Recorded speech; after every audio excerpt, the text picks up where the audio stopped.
Not only do I want to speak because of my community and I'm part of that, but I also want to speak on the current racism that London is facing with its city council, the things that we are letting happen.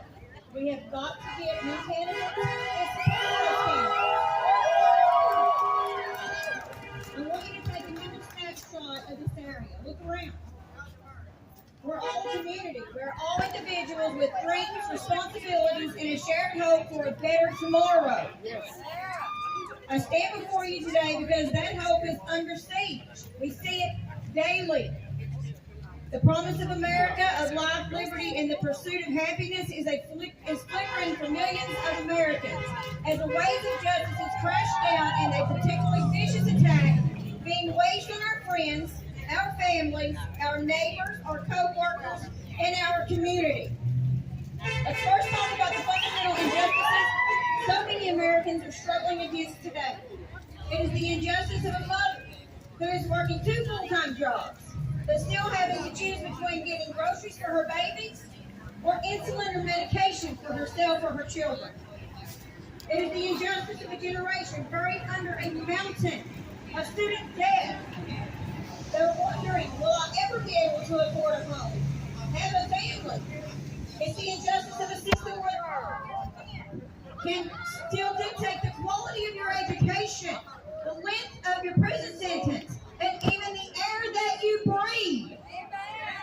These are not isolated struggles. These are threads into a larger tapestry of inequality woven from the fabric of systemic neglect and political discourse that also pits us against one another. And in this climate of division, a dangerous and calculated distraction has emerged.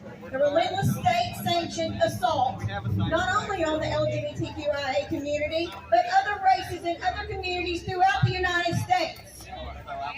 We are witnessing not just disagreements over policy, but a coordinated crusade with the very existence of certain people.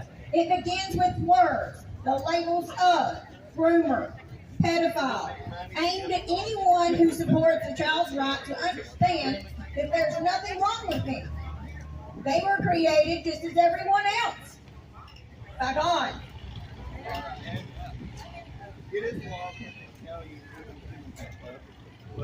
These words are not debate, they are dehumanizing. They are the same rhetoric tools used throughout the history to justify their hate, racism, and their perception on everything else. These words are quickly becoming law in state houses across our country.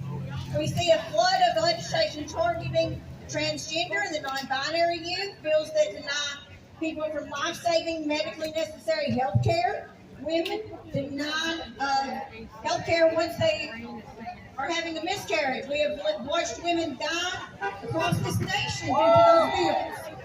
Bills that ban them from playing sports and friends. Bills that erase people's identity from school curricula and force teachers to out them to their parents, potentially putting them in harm's way. I am small town America. I am small town Kentucky. I know those fights personally. Let's be clear about what this means. This is not protecting children. It is about policing identity. It is about telling a vulnerable young person. I totally forgot to charge my phone on the way here. Is invalid. Yeah, mine just let me know. Something conjured up in your own mind. A phase that you're going through. It is dangerous and it is illegal.